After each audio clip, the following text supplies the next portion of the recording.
Hey guys, welcome to my newest video for today, December 17th, and for a change I thought I'd show my face, because I think you guys are getting sick and tired of seeing my bed sheets.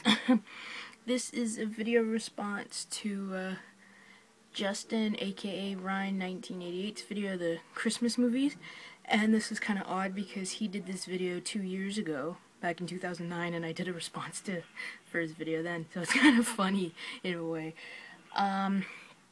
Instead of showing you my top 10, I'm just going to show you all the ones I have, because basically what I have are my favorites. So, and now I gotta look, because I know I just forgot one. So, just look at my curtains for a minute, guys. Where are you? There you are, you little bugger. I always forget one, and it's one that some people haven't seen. So it's a mixture of the typical Christmas movies, horror, and action ones. So, start off with one I got that isn't really a favorite, but it's a good movie, and that is the 2009 animated remake of Christmas Carol with the Jim Carrey voicing Scrooge. Good animation. So, because I know this is more Robert Zemeckis' thing, like with Beowulf and Polar Express. So, it seems like every year it kind of goes up a little bit better. But it's an okay movie. It's one I'll watch, particularly Christmas, but not on Christmas Day like I do a particular film. So, yep. But it's a good movie, so I can't complain. So there we go. Christmas Carol. Next one up, you can watch both Christmas and Halloween, and it doesn't need any explanation. That is Nightmare Before Christmas, which is awesome, and I just love the character of Jack. I've got, like, so many shirts, hoodies. I still have that lamp, that I talked about in my last, well, actually, in one video I did in 2009. But yeah, this is an awesome movie. Not directed, but has a lot of Tim Burton in it, because he was a producer. So yeah, Nightmare Before Christmas. Okay. Well, another one that I used to watch religiously when I was a kid, but especially when, like, TBS started showing it 24/7, every New Year's Eve and New Year's Day, you know, it started to go down for me, because all it was is all day. It was annoying. And it's a really good movie anyway, and that is 1983's A Christmas Story. But yeah, TBS went nuts for this every Christmas, every New Year's, well, I think it also played New Year's, but Christmas Eve and Christmas Day, it was just, and you know, you like it the first time, but you don't need to play it all fucking day. I mean, there are other Christmas movies. But another movie by the director is on my list, which I kind of like more than this. Oddly enough, which was a movie I actually hated the first time I saw it. But this is a really good movie. I haven't watched it yet, but I should give it a watch, because I haven't watched it in a very long time. There we go, Christmas Story. Which one to show you next? Another one, I got to see this in the theater, and it was a fun movie. I haven't watched it in a long time. Actually, to tell you the truth, I haven't watched it since last Christmas, so sorry guys, I'm just fiddling with my TV. And it came out in 1994, and that is the Santa Claus. Oh, can't talk. But it is a really good movie. But I don't remember too much, because it's one that I only watched during Christmas, so, and I haven't watched it since last Christmas. Sorry my eyes keep going this way, or this way, or whichever, because I'm looking at the screen, not the eyepiece. But yeah, there it is, the Santa Claus. I'll show off one of the horror movie ones, and this is one I blind bought this year and watched on my 30 Days of Horror marathon, and thought it was okay.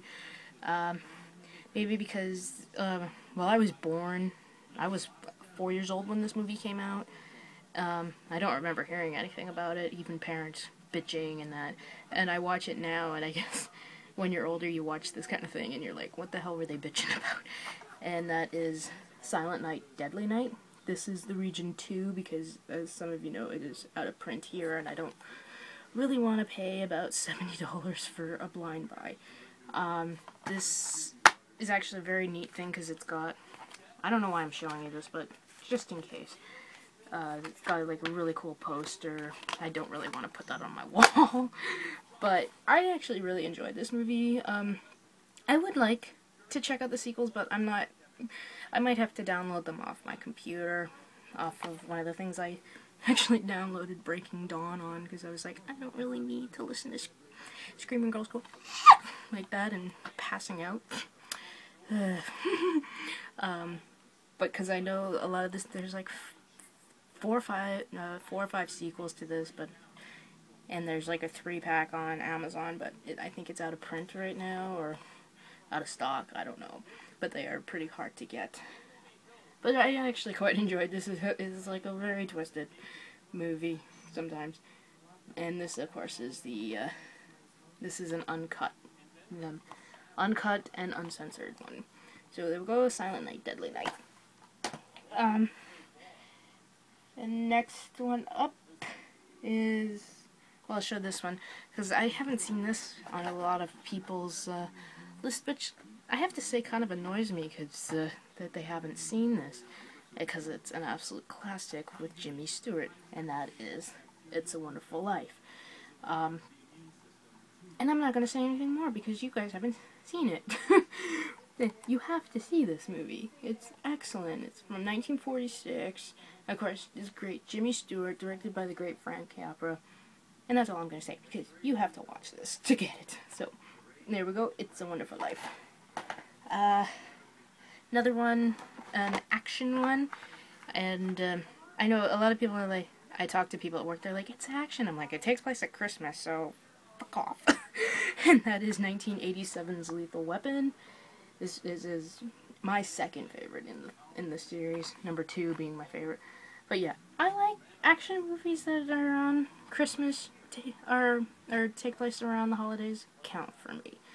So, but yeah, this is an excellent movie, directed by Richard Donner. Of course, everybody and their cat has probably seen this. So there we go, Lethal Weapon. And so I'll just finish off the action ones. Since this is the box set Blu-ray, I'll just talk about both of them. And that, of course, is Die Hard 1 and 2. I just watched Die Hard on the Blu-ray, and it's fantastic on Blu-ray. And I keep looking at the damn screen. And, of course, we all know the story. The first movie takes place in LA on Christmas Eve. Of course, the terrorists take over the Nakatomi building, and John McClane, played by the awesome Bruce Willis, saves the day, basically. And it's the same thing in Die Hard 2, except it takes place in Washington, in an airport, during Christmas, and he basically has to save not only the people in the, well, technically the people in the airport, but also the people above, and one of them has his wife on one of the planes. It's a very thin line on which one is better, Die Hard 1 or 2, and Die Hard beats it by about that much, because I've always loved Die Hard 2. It's a great movie, has a great ending. So yeah, there we go, Die Hard 1 and 2. Next one up, it's only 23 minutes long, but I don't care. It's definitely a watcher every Christmas, and that is Dr. Seuss's How the Grinch Stole Christmas, and I really need to get that shirt, because I saw a shirt at Walmart, and wear it to work and say, look at the fucking shirt, people, piss off. Yeah, I do get a little Grinchy around Christmas. That's just how I am. Well, work as a cashier during Christmas, that'll make anybody want to become a Grinch.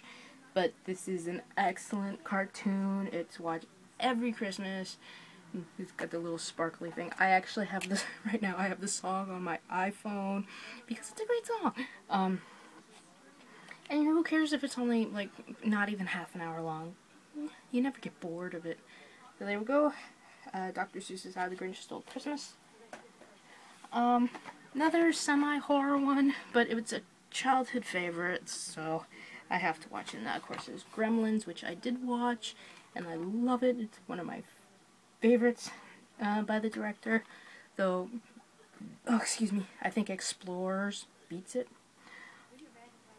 I don't know if that was puking on my TV, but that's okay.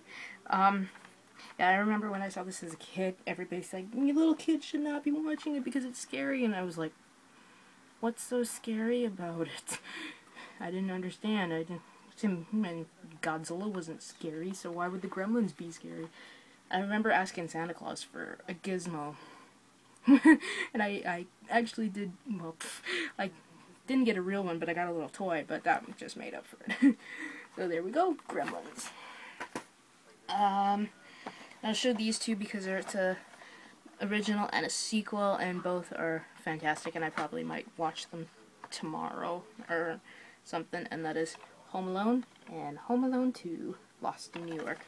Got to see both of these in the theater as a kid. I probably, like a lot of people, tried to imitate the aftershave, and I always get the response, "Well, you're a girl," and I'm like, what the hell does me being a girl have to do with it? Of course, I didn't know at 10, but out of the two, I'd say this one, of course, is my favorite. You can't go wrong. Directed by Chris Columbus, who, of course, is Harry Potter. Both films are directed by Chris Columbus, who, of course, did first two Harry Potters and that. Yeah, I should... Actually, I watched this with the commentary since it says the director and Macaulay Culkin. I want to see what Macaulay Culkin's views are on this movie so many years later. So, there we go. Home Alone 1 and 2. And I'll show these two, which is an original and a remake. And that, of course, is Black Christmas, 1974 and 2006 movie. I like both films, though the first time I saw this, I was like, what the fuck's the big deal? Why does everybody like this? And when I watched it last year, when it was playing on Space Channel, don't know why Space Channel, well, Space Channel up here in Canada plays a lot of horror films, and I watched it, and I was like, you know what, this actually ain't half bad, so I recorded it more. I recorded it and watched it a couple of more times and thought, yeah, this is a really good movie. And of course, there's the remake that came out again in 2006, directed by Glenn Morgan. Well, I agree with Justin. His movies get a lot of flack. Like, Willard is a great fucking movie. And if, oh... Well, actually, let me check... Oh, it's in the back. I was gonna see if this guy directed Final Destination. I'm not sure. Actually, you know what? I'm just gonna quickly check. It's not like... Though I'm probably wrong, but you know, it doesn't hurt to check. Ah, no, he wrote this. He was one of the screenwriters of it. It's his buddy James Wong who did it, but... Well, we know he did have something to do with Final Destination 1. But this one, of course, is way better. This one has more gore. Though, for me personally, after watching this and liking it more, I could have done with more phone calls, because the phone calls in this were a lot more creepy. But overall, I like both films. This one's an 8 out of 10. This one is... Or 8.5 out of 10. This one's a 7 out of 10. But both are still watchable. There we go. Black Christmas original and remake. And next one up, because I'm saving my top two favorites for last. Now, this one I got to see in the theater, and it was so much fun, especially when the big moment came and everybody started singing the song in the theater. Packed house, by the way. That, of course, is The Grinch, with Jim Carrey, directed by Ron Howard, and of course the song I'm talking about is the Grinch song, You're a Mean One, Mr. Grinch. Everybody started singing it. I went with a couple of the girls I worked with at Burger King. We're doing the same thing. We're all, like, singing, we're all having fun and shit. But that's how the audience was, because when you get to that song, it is basically an audience participation film. To some degree. I know a lot of people didn't like this movie, but I thought it was fantastic. Like, great makeup, great everything. So, I love the dog. He's so cute. Max. I loved everything about this movie, so I don't know why people bitch about it. And of course, one of the things I loved about this movie is who does the narration, and that, of course, is the great Anthony Hopkins, which just brought a certain, I don't know if class is the right word, but, you know, you listen, it's like listening to Morgan Freeman on the March of the Penguins, documentary, or even those Visa commercials. You're tempted to go out and buy a Visa because it's Morgan Freeman. And it was the same thing for Anthony Hopkins doing this. Great. So there we go, The Grinch. And these last two, this one I watch with my mother every Christmas Eve. It's been a tradition since I was a child, or when the movie came out back in 1992, and that, of course, is the great Muppet Christmas Carol. This is, I'm actually more surprised when they do the polls on what are the top, greatest, Christmas movies, and they ring the list, and instead of picking Home Alone or Christmas Vacation or stuff like that, almost everybody picked this, and I was like, whoa. And the same is with, because there's been so many versions of Christmas Carol that they did, who is the best Scrooge, and everybody picked Michael Caine, which I was like, whoa. And I was thinking, well, obviously half these people haven't watched the movie I'm going to show last, but this is, I am interested in seeing the new film, though I'm kind of going with a little grain of salt, because I have, with the exception of this, I haven't really watched any of the Muppet movies since this, because to me, the Muppets died when Jim Henson died back in 1990.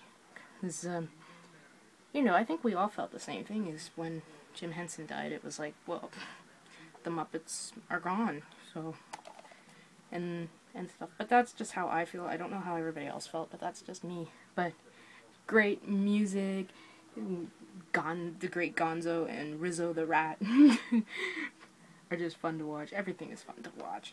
So there we go, Muppet Christmas Carol. And this is one watched every Christmas since I was extremely young, like about 3. One of the very first black and white movies I ever saw, and it's my absolute favorite movie to watch at Christmas time, and that is the 1951 version of A Christmas Carol with Alistair Sim. And if any of you haven't seen this, I so recommend it. It is so good. There's always a flub halfway through it that always gets us giggling, because it's like a tradition. It's like, you see the guy. If you've seen this movie, you know what I'm talking about. If you haven't, spoilers, because I'm not saying it. But it's probably the best, extreme best, there we go. I was like, where's that blue light coming from? It's from my clock. But this is the best adaptation of Charles Dickens' Christmas Carol that is out there. So, if none of you've seen it, I so recommend it. It's just a great Christmas movie. So there we go. Those are the ones I've got.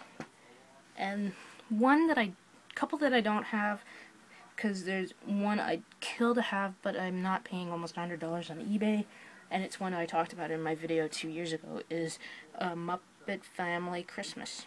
And this was a fantastic thing. It was just like a half hour, 45 minutes to an hour TV thing that showcased the Muppets, the Sesame Street Gang, and the Fraggle Rocks, which I thought was just fantastic. If you go on my favorites, you'll have to scroll down quite a while, but it's in parts if the person hasn't deleted it off their profile. But, oh my god, it's raining. It's such fun, but I mean, it goes for so much money on eBay. It's crazy. And the other one, which, again, I'd love to find, but it's kind of hard because it's always like in a box set kind of thing, and I like, I don't want the others, I just want this, is Mickey's Christmas Carol, which of course has Mickey Mouse playing Bob Cratchit, and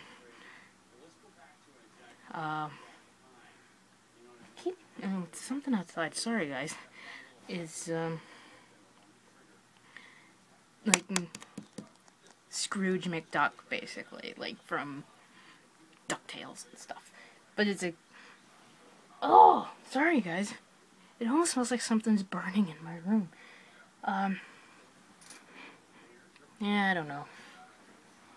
Yeah, I'm smelling everything on camera. Oh, But yeah, because that's distracting me, guys. I'm actually going to end this video and find out where that smell, that burning smell is coming from. So yeah, that's my, this is my video response to Justin, aka Ryan1988's video. And I'm going to do a DVD update probably in the next couple of days because I plan to go away on the 23rd and I probably won't be back till the 27th. So, and I will be able, hopefully I'll be able to see you guys on the internet because I'm using my iPhone, but not a lot because I don't want to put a lot of charges on my phone bill. So until my next video, you guys all know the drill. Hope you guys have a good night, watch a shitload of movies, and of course, as always, rate, comment, and I will see you in the next video. Bye.